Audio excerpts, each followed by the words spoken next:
Assalamualaikum warahmatullahi wabarakatuh. Om Swastiastu, Shalom, Namo Buddhaya, Salam Kebajikan, Rahayu. Perkenalkan, saya Idewa Made Ari Permana Putra, SEMM, dari Fakultas Ekonomi dan Bisnis, Universitas Masareswati Denpasar, Program Studi Manajemen. Pada kesempatan hari ini, saya akan menyampaikan pernyataan diri dosen dalam unjuk kerja Tridharma Perguruan Tinggi dalam bidang pengajaran. Dengan mata kuliah Manajemen Sumber Daya Manusia, status mata kuliah di sini wajib, jumlah SKS dengan 3 SKS, persyaratan menempuh mata kuliah Manajemen Sumber Daya Manusia di sini, yaitu mata kuliah pengantar manajemen. Mengenai deskripsi mata kuliah, jadi mata kuliah Manajemen Sumber Daya Manusia di sini membahas mengenai konsep, fungsi, praktik, pengelolaan tenaga kerja. Nah, selain itu, mata kuliah ini juga akan mempelajari integrasi dan pemeliharaan SDM, produktivitas tenaga kerja, serta pengadaan dan pengembangan sumber daya manusia untuk meningkatkan kinerja dan efektivitas organisasi. CPL di sini yang pertama berkontribusi dalam peningkatan mutu kehidupan bermasyarakat, berbangsa, dan bernegara dengan menunjukkan sikap bertanggung jawab, kemandirian, dan kejuangan di bidang keahliannya. Yang kedua, menguasai konsep teoritis bidang ilmu manajemen sumber daya manusia dalam penyusunan strategi. Yang ketiga, mampu menerapkan pemikiran logis, kritis, sistematis, dan inovatif dalam konteks pengembangan atau implementasi ilmu pengetahuan dan juga teknologi yang memperhatikan dan menerapkan nilai humaniora yang sesuai dengan bidang keahlian ilmu manajemen. Yang keempat, mampu menerapkan fungsi-fungsi manajemen dalam organisasi serta mengidentifikasi lingkungan internal dan eksternal organisasi. Pada CPMK, yang pertama, bagaimana menunjukkan sikap bertanggung jawab, kemandirian, dan kejuangan di bidang keahliannya, serta semangat kewirausahaan. CPMK kedua di sini menguasai konsep teoritis ilmu manajemen sumber daya manusia yang mendalam, serta menguasai prinsip komunikasi dalam bisnis. Yang ketiga, CPMK ketiga, mampu menerapkan pemikiran logis, kritis, dan inovatif dalam rangka menghasilkan solusi, gagasan, dan kritik dalam bentuk laporan sesuai dengan bidang keahliannya. CPMK keempat, mampu memilih solusi secara mandiri dengan menggunakan analisis informasi dan data, metode ilmiah, serta teknik analisis data dalam penyelesaian permasalahan manajemen untuk pengambilan keputusan. Sub CPMK di sini, sub CPMK pertama mampu menjelaskan konsep dan ruang lingkup manajemen sumber daya manusia. Sub CPMK kedua mampu menjelaskan dan menganalisis kebutuhan dan pengadaan sumber daya manusia.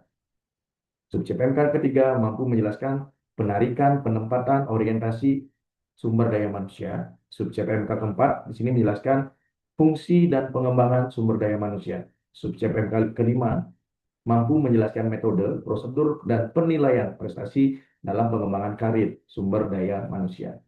Pada sub CPMK ke-6, di sini mampu menjelaskan fungsi kompensasi bagi sumber daya manusia. Selanjutnya, sub CPMK ke-7 mampu menjelaskan metode, sistem, dan faktor-faktor yang mempengaruhi pemberian kompensasi. Sub CPMK ke-8 mampu menjelaskan fungsi integrasi, kebutuhan, dan motivasi bagi sumber daya manusia.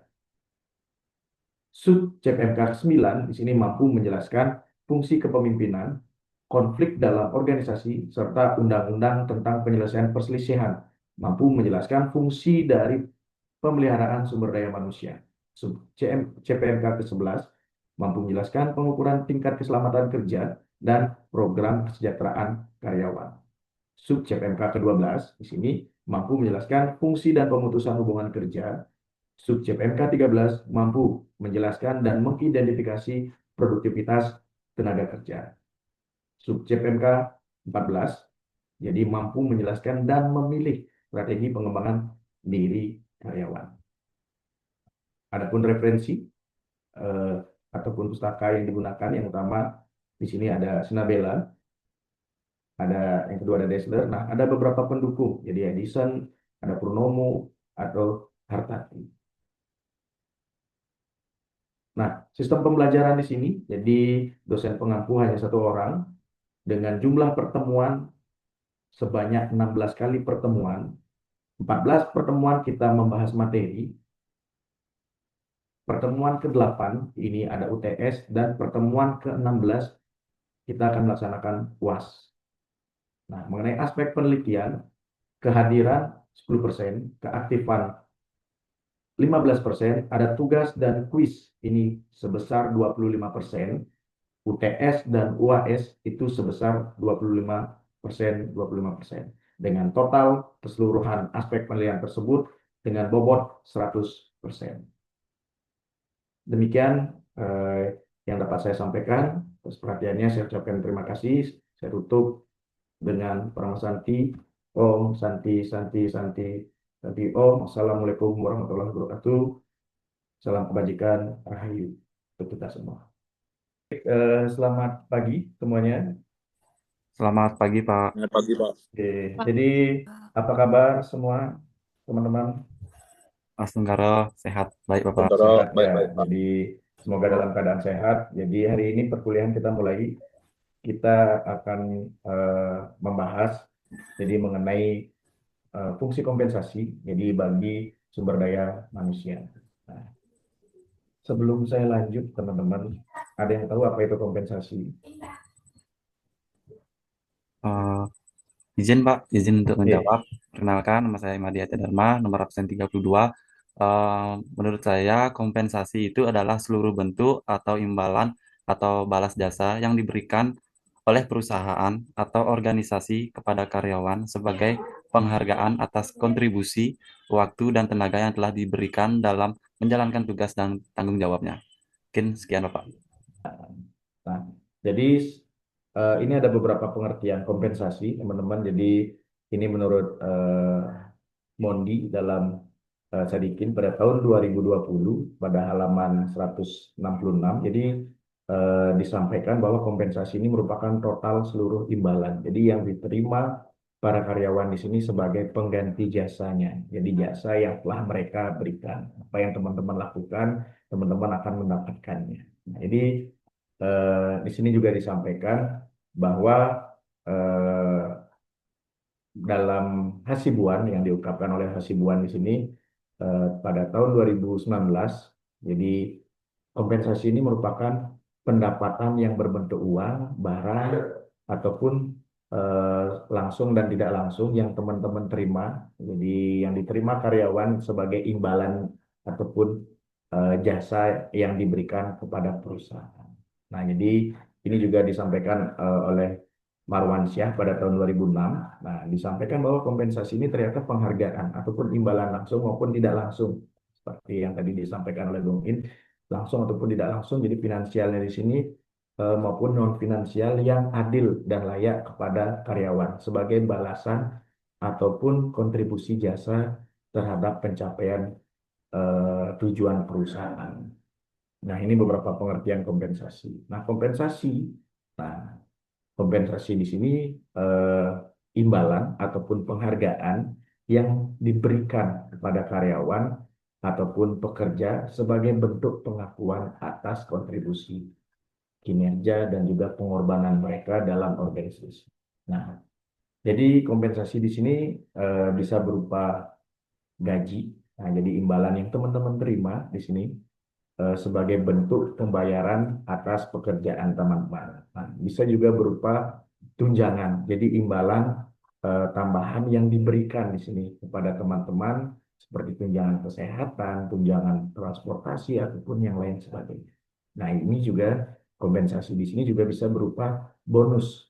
Nah, bonus di sini artinya imbalan tambahan yang diberikan kepada karyawan tentu berdasarkan kinerja ataupun prestasi mereka. Nah, kompensasi di sini juga berupa benefit, nah, imbalan non finansial yang diberikan kepada karyawan, nah, seperti asuransi kesehatan, program pensiun dan lain sebagainya. Nah, jadi bisa eh, disimpulkan bahwa kompensasi ini imbalan yang akan teman-teman dapatkan nanti. Apa yang teman-teman sudah kerjakan di perusahaan, nah itu hak yang akan teman-teman eh, dapatkan. Nah, secara tidak langsung kompensasi ini bisa memotivasi, memotivasi karyawan untuk bekerja lebih baik lagi. Nah, ini ada beberapa bentuk kompensasi. Nah, di sini disampaikan bahwa kompensasi di sini ada dua bentuknya, kompensasi langsung ataupun kompensasi yang tidak langsung. Kompensasi langsung di sini ya tentu balas jasa yang diberikan perusahaan tersebut kepada teman-teman yang menjadi karyawan, karena teman-teman telah memberikan, nah, memberikan prestasi teman-teman demi kepentingan perusahaan. Nah, ini berkaitan secara langsung dengan pekerjaan yang telah teman-teman lakukan. Nah, misalkan upah ataupun gaji, nah, insentif ataupun bonus, tunjangan ataupun jabatan. Ini secara langsung yang akan tunjangan jabatan yang diberikan. Misalkan posisi teman-teman ada pada HRD, nah, teman-teman akan mendapatkan tunjangan jabatan tersebut yang langsung akan diberikan. Nah, kalau kompensasi yang tidak langsung di sini, ya tentu kompensasi sama nih kepada karyawan sebagai tambahannya yang didasarkan kepada kebijakan pimpinan. Ini dalam rangka upaya bagaimana meningkatkan yang namanya kesejahteraan karyawan. Nah, kompensasi di sini teman-teman tidak secara langsung berkaitan dengan pekerjaan yang dilakukan oleh karyawan tersebut. Misalkan, jadi tunjangan hari raya, tunjangan pensiun, tunjangan kesehatan, dan lainnya. Nah, berarti perbedaannya di sini pada yang tidak langsung, ini akan teman-teman dapatkan. Tunjangan hari raya pasti akan teman-teman dapatkan. Nah, tunjangan pensiun, nah ini akan teman-teman dapatkan ketika teman-teman nantinya pensiun. Nah, tunjangan kesehatan juga kan.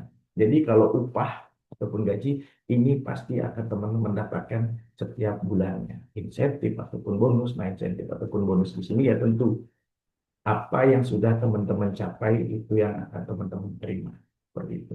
Ya, dengan kompensasi ini bagaimana nantinya karyawan sini ya tentu akan termotivasi untuk bekerja. Apalagi dengan insentif ataupun bonus. Capaiannya misalkan Adit misalkan, Adit, saya berikan kamu tugas sekian.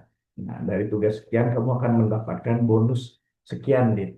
Nah, dari bonus tersebut akhirnya kan Adit eh, ada yang Adit terima nantinya. Nah, akhirnya Adit ada nih untuk memotivasi diri Adit seperti itu.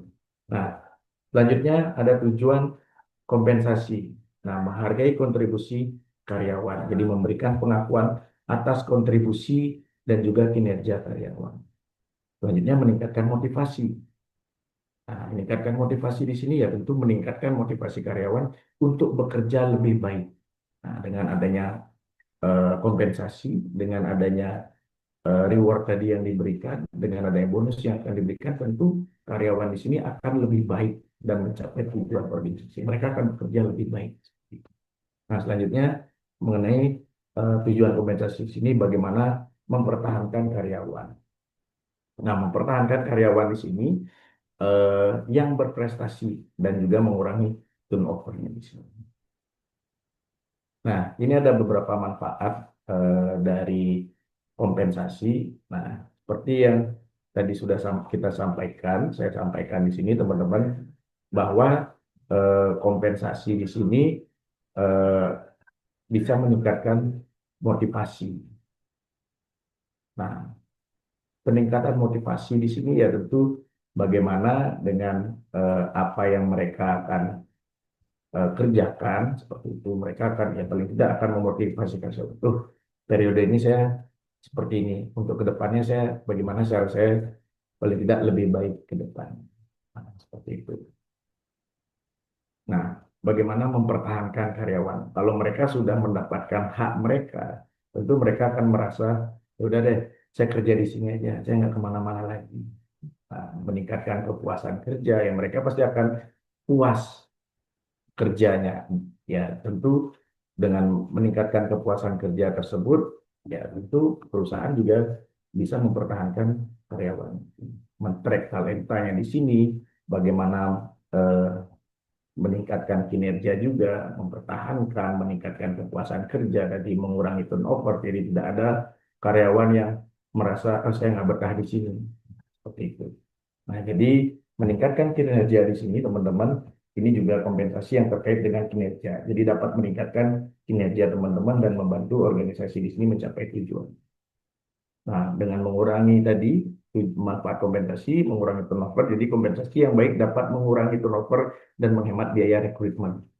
Kalau karyawannya keluar karena nggak puas terhadap kompensasi, kan kita harus perlu lagi pengrekrutan. Nah, tujuannya juga itu, biar tidak ada pembiayaan yang lain.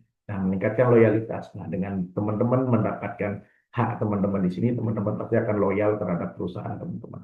Nah, kompensasi yang adil di sini ya tentu meningkatkan loyalitas karyawan dan membuat mereka lebih berkomitmen, berkomitmen pada organisasi itu sendiri. Nah, jadi dengan kompensasinya di sini, jadi dengan kompensasi yang tepat di sini akan membantu. Jadi bagaimana perusahaan di sini meningkatkan kinerja dan mencapai eh, yang namanya tujuannya. Tujuan dengan lebih efektif. Nah, dengan pemberian kompensasi yang tepat sasaran tentu akan meningkatkan juga kinerja karyawan. Itu yang mendorong bagaimana teman-teman nantinya memiliki target kerja, memiliki apa yang akan teman-teman capai setelah ini. Nah, jadi itu. Jadi penting sekali nih kompensasi teman-teman. Kalau tidak ada kompensasi, saya rasa teman-teman juga nggak akan ngapain harus kerja banting tulang seperti ini. Kalau tidak mendapatkan apa yang harus saya dapatkan. Makanya di sini penting sekali atau perlu sekali diperhatikan pemberian kompensasi. Ya, tujuannya untuk perusahaan itu sendiri. Jadi meningkatkan kinerja karyawan. Oke, sampai di sini silahkan kita pasti dari teman-teman juga pengen ada pertanyaan mengenai kompensasi. Saya buka sesi diskusi mungkin untuk teman-teman yang ingin bertanya. Baik Bapak, izin bertanya Bapak. Sebelumnya, perkenalkan nama saya Made Sugiarta, nomor urut 8.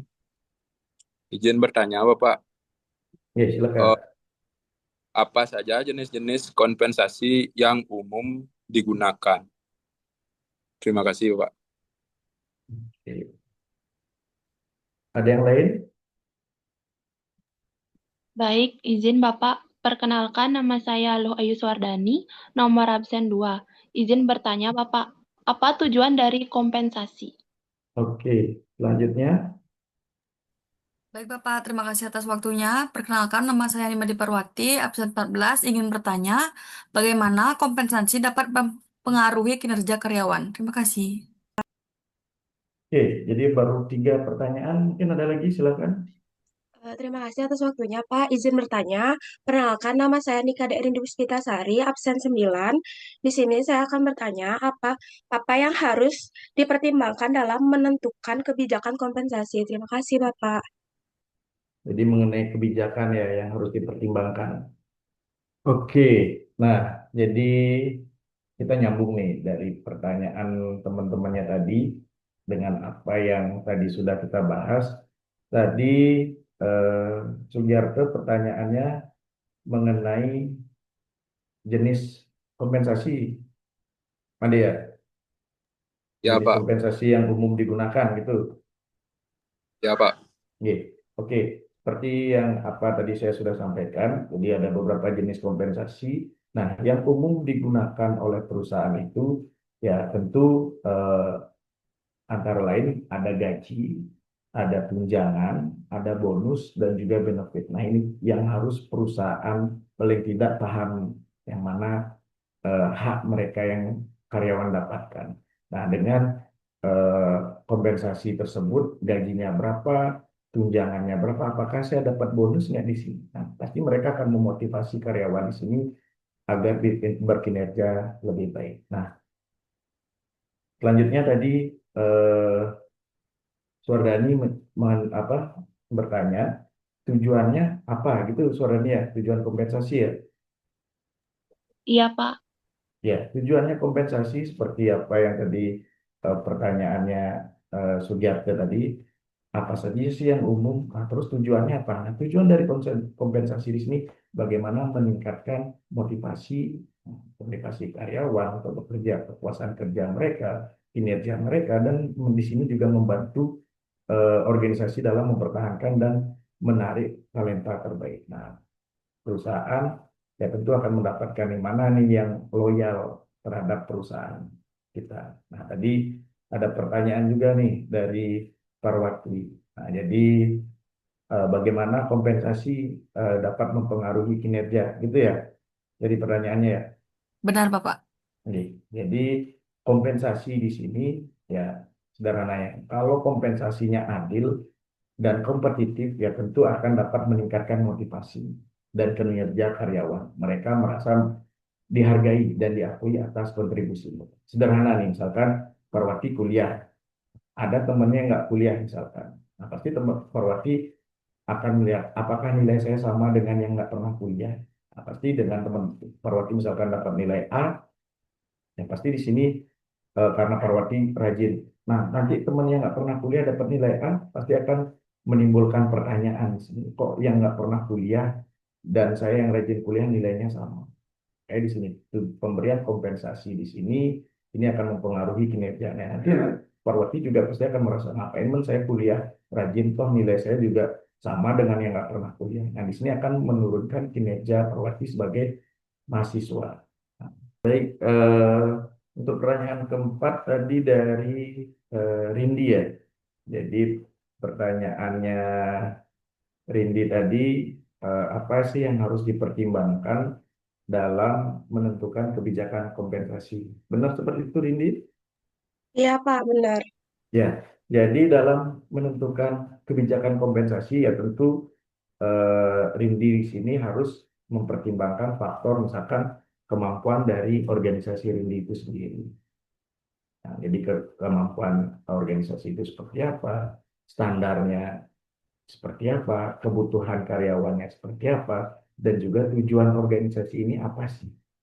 Nah, kayak itu. Jadi ya tentu dari kompensasi, pemberian kompensasi secara tepat sasaran ini tentu akan merangsang bagaimana kinerja karyawan di sini akan lebih baik ke depan. Makanya kompensasi di sini harus benar-benar tepat sasaran. Nah, seperti misalkan saya di kelas, saya kompensasi saya berupa nilai. Ya saya ingin nih pemberian kompensasi saya di sini tepat sasaran. Saya nggak ingin yang nggak pernah kuliah misalkan nilainya sama dengan teman-teman yang rajin. Nah, kalau sudah seperti itu, gimana caranya teman-teman akhirnya memotivasi diri teman-teman, ya udah saya biar punya IPK 4 nanti Pak, berarti saya harus rajin dong Pak kuliah. Nah, gitu. Berarti saya harus mengerjakan tugas. Nah, tugas di sini kan nanti akan mendapatkan teman-teman nilai bonus, nilai dan sebagainya. Nah, jadi makanya di sini perlu pemberian kompensasi di sini perlu tepat sasaran, harus tepat sasaran. Siapa yang mendapatkan hak dan kewajiban tersebut. Nah, seperti itu teman-teman. Sampai di sini ada pertanyaan, sudah jelas? Jelas, Bapak. Yang lainnya? Ya, sudah, Bapak. Sudah. Sudah, Bapak. Oke, Jelas, Bapak. ya. Semoga apa yang tadi saya sampaikan bermanfaat dan tentunya bisa, nah, ini sedikit kesimpulan. Nanti dari materi yang saya sampaikan di sini, ya tentu pasti akan ada outputnya. Nah, dari kesimpulan, tentu kompensasi di sini yang merupakan imbalan, seperti apa yang kita sampaikan di awal, imbalan ataupun penghargaan yang diberikan kepada teman-teman sebagai karyawan, sebagai bentuk pengakuan atas kontribusi dan kinerja teman-teman dalam organisasi. Nah, kompensasi yang adil dan kompetitif di sini akan meningkatkan motivasi, kemampuan kerja, dan juga kinerja teman-teman sebagai seorang karyawan. Nah, di sini juga akan membantu organisasi teman-teman dalam mempertahankan dan menarik talenta terbaik. Nah, dengan demikian, kompensasi yang tepat dapat membantu organisasi mencapai tujuannya dengan lebih efektif, teman-teman, dan juga meningkatkan kualitas SDM. Oleh karena itu, teman-teman perlu memperhatikan yang namanya kebijakan kompensasi yang adil, kompetitif, dan juga terkait dengan kinerja untuk meningkatkan kinerja dan juga kepuasan karyawan, kepuasan teman-teman. Jadi tujuannya adalah gimana caranya karyawan sendiri biar puas, ya tentu dengan pemberian kompensasi. Gimana teman-teman melihat karyawan yang berkinerja agar lebih baik, tentu dari pemberian kompensasi ini juga. Nah, oke. Saya di sini ada sedikit apa namanya hadiah untuk teman-teman. Nah, hadiahnya di sini berupa tugas yang nantinya harus teman-teman kerjakan. Nah, tugasnya di sini bagaimana teman-teman harus bisa menganalisis kebijakan kompensasi di perusahaan. Mungkin ada beberapa teman-teman yang sudah bekerja ataupun keluarga teman-teman atau mungkin sekitar teman-teman ada perusahaan, teman-teman menganalisis kebijakan kompensasinya seperti apa sih. Nah, setelah itu teman-teman bisa mengidentifikasi jenis-jenis kompensasi yang diberikan kepada karyawan. Apa saja yang kompensasi yang diberikan, di bonusnya mungkin tunjangannya seperti apa. Itu yang harus teman-teman buat. Terus evaluasi kelebihan dan kekurangan kebijakan. Nah, dari kebijakan di perusahaan teman-teman, mungkin apa sih kelebihannya, apa sih kekurangannya. Nah, berikan rekomendasi untuk meningkatkan. Nah, siapa tahu dengan tugas ini teman-teman bisa merekomendasikan, Bapak, saya ada tugas dari kampus, saya disuruh menganalisis kebijakan kompensasi. Nah, mungkin dengan tugas ini saya mendapatkan hasil seperti ini. Mungkin Bapak bisa gunakan. Atau mungkin di tempat saudara teman-teman, bisa teman-teman berikan rekomendasi untuk meningkatkan kebijakan kompensasi perusahaan tersebut. Nah, tujuannya pasti, kenapa sih Bapak ngasih saya tugas kompensasi seperti ini?